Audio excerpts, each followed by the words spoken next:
We're going to hear stories from the trenches this morning, and we have 3 different looks at what we do every day and how we find meaning. The first is with Amy Crawford-Faucher. She is the current residency program director at Allegheny Health Network Forbes Family Medicine Residency Program. She will be sharing a really meaningful story of a patient that she cared for who has since died, but she has an interview that she shared with the family. We have Dr. Dennis Gingrich, who is the nicest guy ever in his bio. I would agree with that. And he is a professor of family and community medicine and humanities at Penn State University Family Medicine Department. And last, but certainly not least, we have Tri Trang, who is a 4th-year medical student at Albany Medical College, and he's going to share his experiences in global health. So I present to you this morning's plenary speakers. I know you will enjoy this presentation.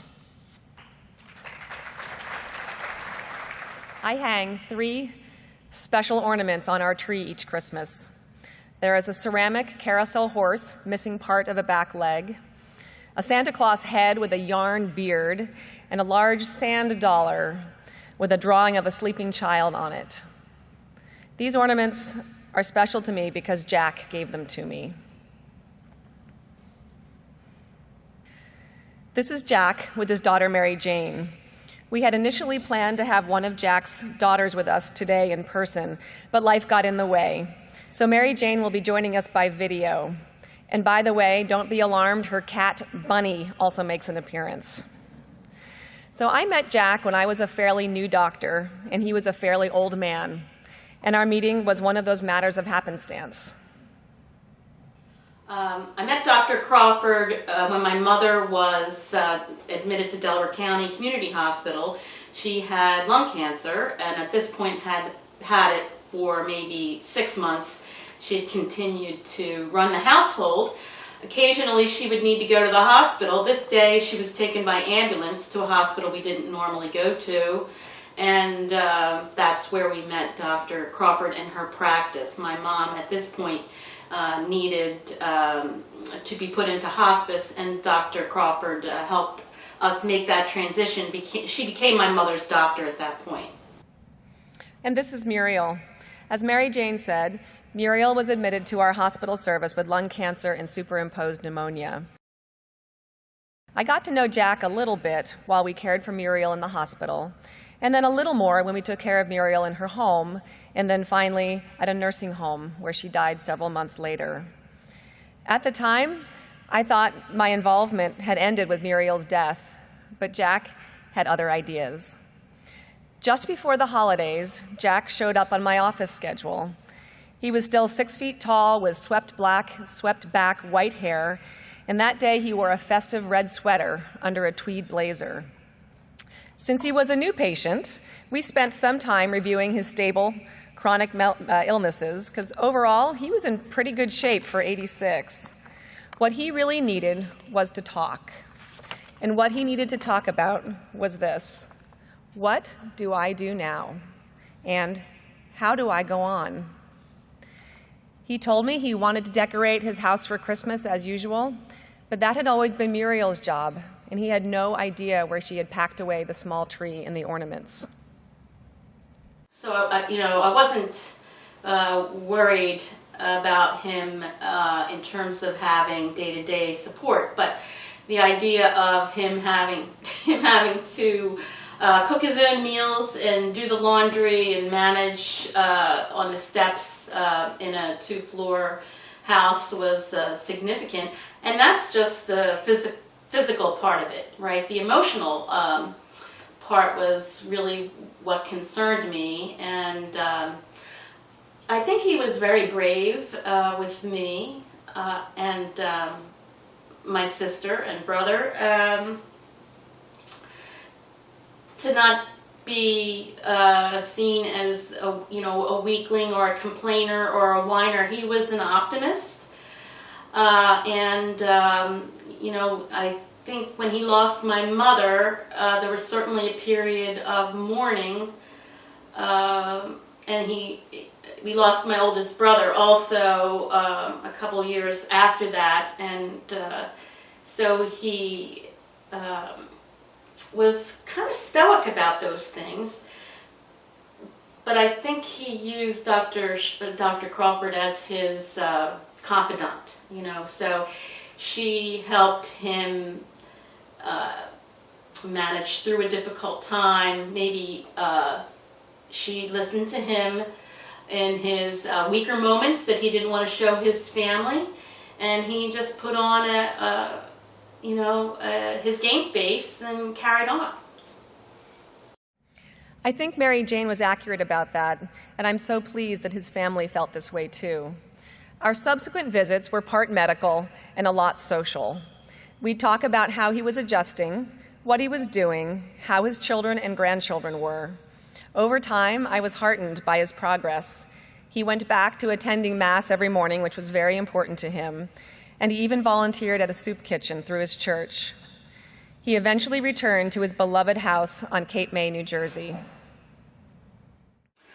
Yeah, somehow Dr. Crawford just really lit my father up. I think he was so thankful to have someone in his corner, a confidant, when my mother passed away, that he was just grateful to her that she had helped my mother transition and then offered to be his doctor. He just was tickled pink, as he would say, to have this relationship with her, not only as the spouse of someone who needed medical attention, but then to be the recipient of medical attention from somebody who was so intelligent and able to help him manage not only after my mother's death, but through his own illnesses. He couldn't ask for more. Well, that's extremely flattering, but that didn't stop him from unwittingly making me the object of one of his jokes. I didn't learn about this until after his death, but it was about this time, apparently, that Jack began referring to me as his gynecologist. We weren't really sure what the deal was, but when we would take Dad to the office, he was the only 80-year-old man in an office and a waiting room full of women. So, I didn't really know whether she was a GYN or a family doctor or what, but as long as he was happy and he took good care of her, I had no issues with that. But he got a lot of laughs out of that. Did he start referring to her as his gynecologist too? I think he was the one that started that. Now, in my defense, my business card did have Director of Obstetrics on it, so it was an honest assumption and clearly provided great fodder for him. Seriously, though, each interaction with Jack imprinted him a little more on my heart. And I had to ask myself why that was. I like most of my patients, but I don't feel inclined to be friends with them. Why had Jack become so important to me? What was it about this patient? And is it even okay to accept and allow this deeper level of connection with someone you provide medical care for? Now, my psychiatry buddies say absolutely not okay. But clearly my answer is a little more nuanced. Maybe the 50-year age difference made it okay. Or perhaps it was I had come into his life at a dramatic time, and I felt sorry for him. I do know that he was clever and funny and a great conversationalist, and maybe a little lonely despite his close family. I struggled with this for a little while, but I remember the day when I realized it was okay. It was around Jack's birthday, which is the day after one of my kids' birthdays, so I was shopping for a birthday card for my son. And I was browsing. And I saw a card that showed a group of 1950s era, bespectacled white male doctors, huddled around something. And the card read, 4 out of 5 doctors say you should remain calm at your age. And you opened it up, and the inside said, I think you should party with Doctor Number 5. I got it for him. It was perfect, and he loved it.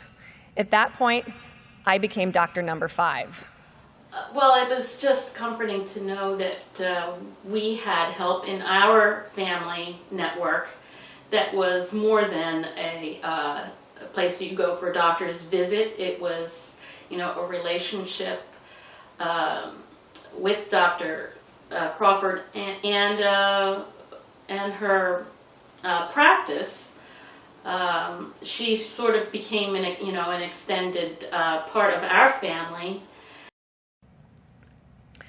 This is Jack with his grandson, Jack. If I can find any fault with this family, it is that they used very few names over many generations. So I would have been content to end this warm and fuzzy story of our time together right here, but there is more. After one of his typical summers at the shore, Jack came in to see me for his regular fall tune-up. He told me he had had a great summer with lots of family visitors and a very active social life. He said he felt fine, top drawer, which is one of his sayings. But at that visit, something was different. He was pale. It wasn't dramatic, but I'm pretty sure it was real. He denied any of the symptoms that we ask about, and if I had just listened to his words, I could have ignored my instinct. But I guess all our visits, the ones that encompassed blood pressure checks with bad jokes and medication refills done over lunch at the deli, paid off because I recognized a subtle change, one that I suspect I would not have noticed if I hadn't known him so well. And by that time in our relationship, I also knew that his stoicism and aversion to complaining, and maybe some fear, could prevent him from telling me even if he was having problems. So I did some tests. One of the things that makes Dr. Crawford special is that she had this relationship with my father and our family that extended outside of her office. She took the action to run some tests to diagnose what it could possibly be, and it turned out to be colon cancer. So something I might have dismissed a daughter, I dismissed it too. He wasn't getting enough sunlight, and her instinct was, no, there's something else wrong here. We need to kind of pursue this and see what could be the problem. So she successfully identified what the problem was, and he went on to have treatment. And I think he was about 88 when that happened, and he passed away shortly before he was 98. So we like to say that she helped us, get another 10 years with my father. Afterwards, he told me that he had briefly considered not treating the tumor. He never mentioned that part to his family. But when he was making a decision about treatment, he simply told me that at 88, he wasn't ready to die. I don't ask for much. I just want to live independently until I'm 100, he would kind of joke with me.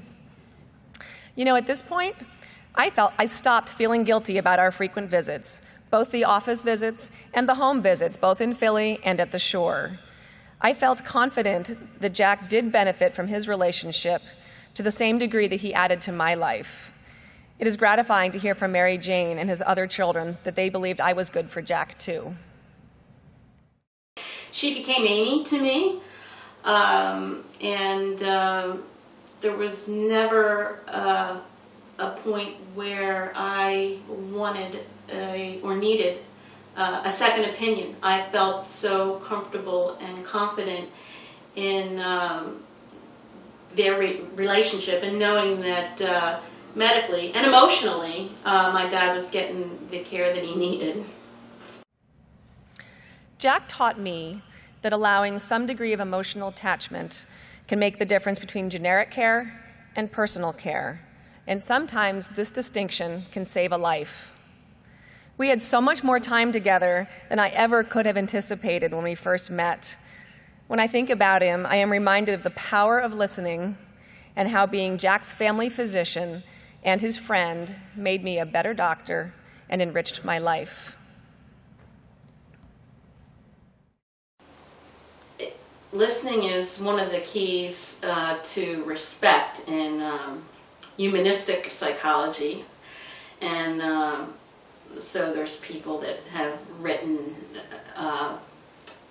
books just on the fact that listening condones respect to an individual, and how you listen, how you respond, how you mirror a person's thoughts or concerns. It develops a relationship, and it's how people connect to the world. So, you know, a time in his life where he could have been isolated because of his age or his limitations physically, he emotionally, I think, felt a connection through Dr. Crawford and others that he had relationships with at this point, but fewer than, you know, you would have relationships with in your 20s or 30s or 40s, where you feel connected with the world and cared for and respected.